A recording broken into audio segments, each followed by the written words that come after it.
Well, welcome to the Women's March Canada podcast, making the equality of women in Canada the new norm. This is episode 26, titled Forensic Justice. My name is Melissa Durrell, and I'm your host, inspiring, uniting, and leading the charge for the advancement of women across Canada. Please give a warm welcome to this week's guest, Valerie Blackmore. Valerie, thank you for joining us today. Thank you very much for having me. So Valerie is the founder of Wyndham Forensic Group, and they're providing members of the general public with affordable forensic services. We're going to dive into that. We're going to learn about SAFEkit today. Valerie and her staff offer confidential and reliable forensic testing specifically designed for sexual assault complainants. So Valerie, how did you get into this? Well, Wyndham Forensic Group was established about 8 years ago. And primarily, we were performing casework, criminal casework.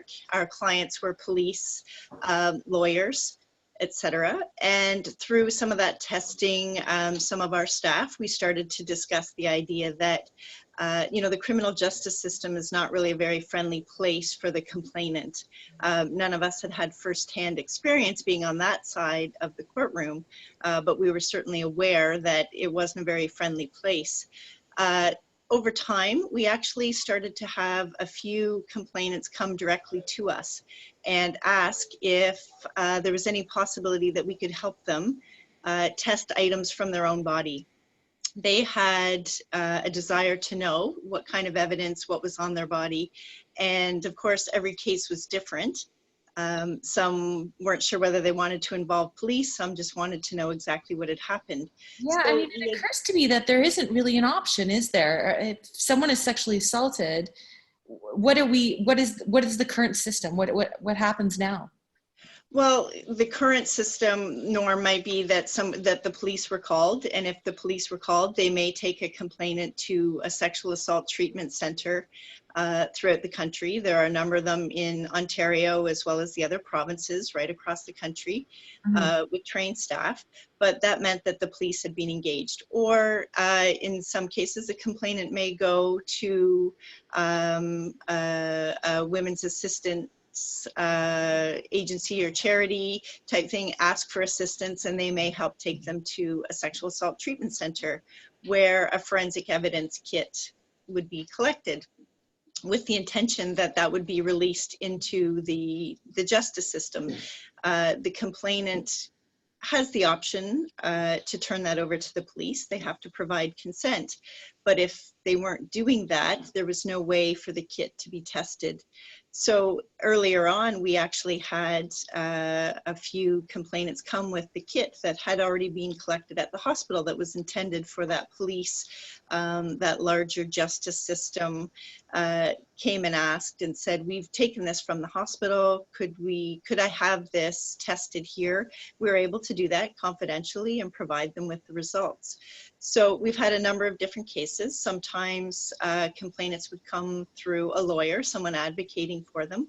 But like I said, we did have complainants, victims, come directly to us and ask us for assistance.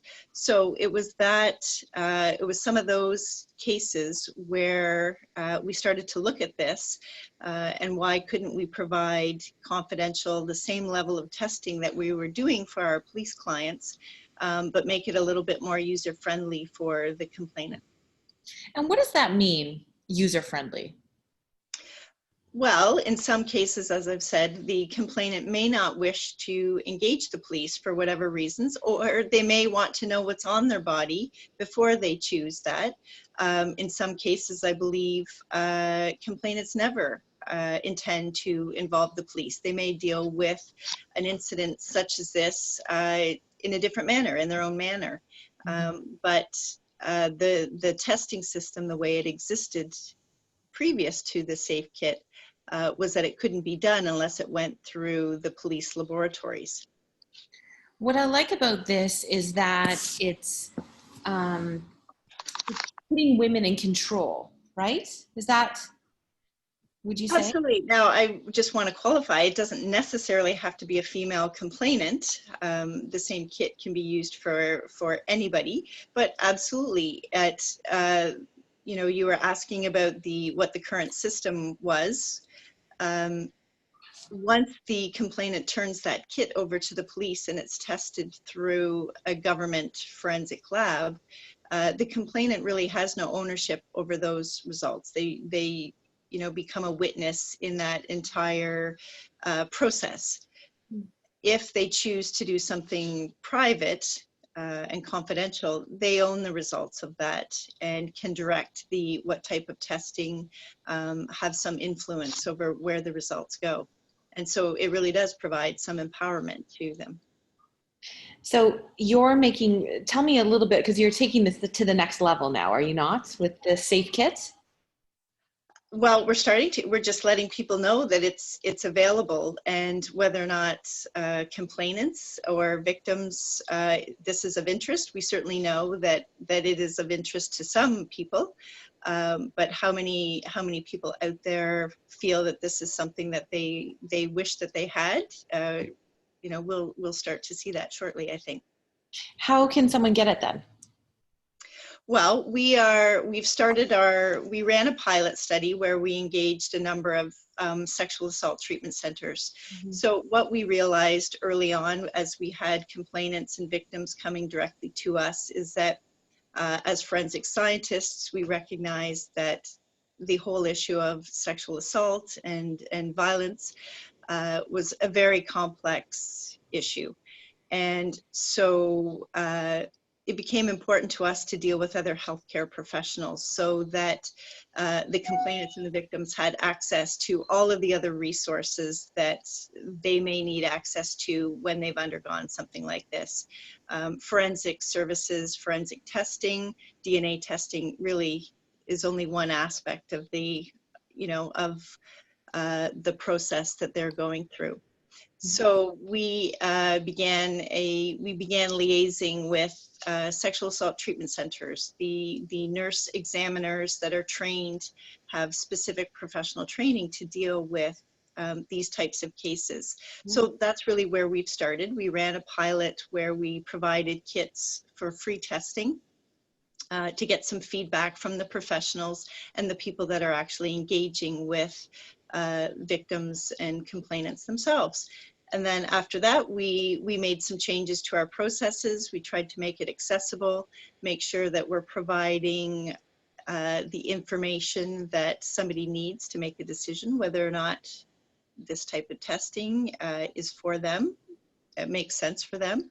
Mm-hmm. And so now we're at the process of trying to make sure that victim services units, sexual assault treatment centers across the country are aware that there is another option in certain cases where it makes sense. So tell me a little bit about like what happens for those of us who don't know. I know that the statistics don't really do justice with women that have been sexually assaulted, but what happens when you're brought in? Like, what is in your SAFEkit? What could a woman expect? And how is that process different than what's currently being done? If somebody presents to a sexual assault treatment center or a hospital, often the hospital does have what we call the police kits, which are intended, you know, to be turned over to the police in the government lab. Our kit is it's a smaller version of that. Okay. It can be collected in place of, if somebody doesn't want to engage, knows. I get that. So is it a swab or what is it? Yeah, like yeah, it contains swabs that can be taken from whichever area of their body they feel that they want sampled. It can be done instead of the police kit. It could be done alongside, so that the results. You've got your own results that you don't have. You have your own results, and maybe the results of the testing from the private kit will influence what you do with the other kit, whether you turn it over to the police. You know, so it's a smaller kit, and right now it's being designed to be administered by healthcare professionals, whether that's at a university campus. We've had people ask, could they take it to their own family practitioner, somebody that they trust? Yeah. That can be done if that health practitioner is comfortable in taking the samples. The samples are then put in tamper evident pouch so that there's a chain of custody. If the complainant chose to pursue some sort of legal action down the road, then we've tried to make sure that the chain of custody is preserved. The testing would get done in our laboratory to the same level, the same standard that we would treat a kit that was provided to us by the police. Okay. And how did your pilot project go? How many kits did you give out, and what was the feedback? We gave out, I think we probably gave out about 20, 25 kits, and the feedback was very positive. We had some comments from health practitioners about including more information for, design that was more victim or complainant centered. And so we've tried to do that. Yeah, it was very positive. That I think a lot of people, when they first considered what this meant, people that had been working in that arena, often the reaction was, wow, I've just never thought of this. We've always done it one way. There was only one way to do it. And I think a lot of people said, this sort of makes my head spin. If there's another option, what does this mean? But all in all, it was very positive. So you're selling them. Can somebody buy them online, or is that like, how do you see this working today and also in the next couple of years?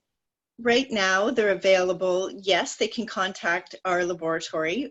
Right now, primarily, we're connecting, as I said, with health practitioners to provide them to the health practitioner. Some sexual assault treatment centers or university campuses may choose to have some on hand, sort of, in the event that it becomes necessary for one of their patients or clients. Obviously, time is of the essence. If something happens to collect forensic evidence, it's important to do it quickly. So it's hard for somebody to contact us after and say, can you please send me a kit somewhere? Yeah. Unfortunately, so we're trying to we're trying to make them available where people would most likely go if they found themselves in that situation. Well, I think that's fantastic that you're doing this, Valerie. I think, the feedback that you're getting, that there is another way. And I like for me personally, I think having control over that situation when you felt so out of control, I think is great. Not great, but it helps victims, I think, in a way. Have you heard that feedback? We have. That really it's about taking it into their, taking responsibility for their own results and making decisions, giving them information to help them make decisions, whatever that is. I assume that every individual and every situation will be different, but this provides something that they can manage themselves, hopefully with the help of professionals, because I think I know it's a very traumatic experience. So that's why it's also important that they can access this through, with the help of healthcare professionals. So you're not just a lab rat, if you will. Now I understand you do a little bit of work internationally with some NGOs. Would you like to tell us about that? We do. I do. I've actually just returned from the Middle East. I've been working with the Canadian government on a project that the Canadian government is funding to support the development of forensic science and medical services in the West Bank. So in that project, the Canadian government has funded the development of sexual assault clinics where people can go that have been sexually assaulted and be examined now by doctors that have recently received specialization in that type of training, and to support the justice system there. So I've just returned, and there's a new project that Canada is funding, which is called HIA, and it is designed to reduce or end violence against women within the West Bank and Gaza. Very exciting. Tell me a little bit more about being there and what your impression was. Well, it's, I guess what I've learned, I've had 5 different missions there. One of the biggest lessons is that, of course, there's context to how we develop services somewhere other than Canada. Probably one of the biggest things that I learned is coming from Canada. Of course, not everything is going to be the way it is here, nor can we design it the way it's here. So there are certainly, you know, contexts, not just cultural, but where we are within the occupied West Bank, developing these services. So, but the people, the professionals that we're working with are very receptive.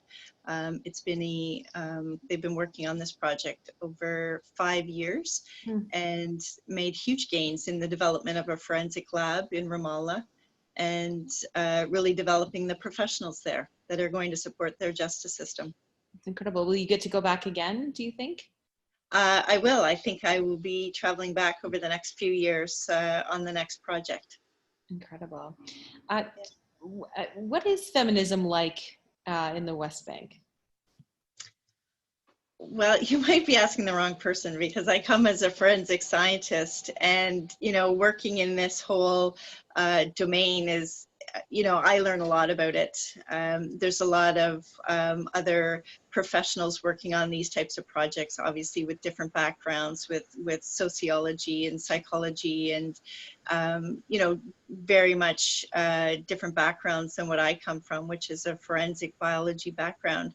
But I think it's, you know, when I think about it, it's not that different, that women, not that I can speak for the entire world, of course, but the women that I've met there want the same things that we want. They want to feel safe and secure, and they want to be treated equally and with respect, and have financial and economic opportunities, and be safe. But, you know, the one thing that I'm aware of is we, you know, Canada, in providing aid to another country, the problems really aren't that different than what we see here in Canada. We still have situations of violence against women and economic differences between men and women. So, you know, while we're trying to help and support another country, there's still work to be done here in Canada. Well, speaking of Canada, this is, of course, the Women's March Canada podcast. How did you hear about Women's March? I heard about Women's March through a local entrepreneurial magazine that I received here in Guelph, and saw interviews with your executive director, and some of what was in that article really spoke to me and us, the team here, and we reached out and said, you know, we'd like to talk to you because of what you're doing for women here in Canada. That's Sarah Bingaman, our executive director. That is exactly, yes. I've had a really nice chat with her, and she was very inspiring. And hopefully we'll have the opportunity to talk some more with you and her, and yeah, see how we can support women in Canada. Well, isn't that the reason why we're doing this? Give us some information on how people can get in touch with you, follow you on social media. I don't know, you're a scientist, so I'm not sure how active you are on social, but please feel free to shout out your Twitter handle. Okay, we're at Wyndham Forensic Group. Our website is wyndhamforensic.ca.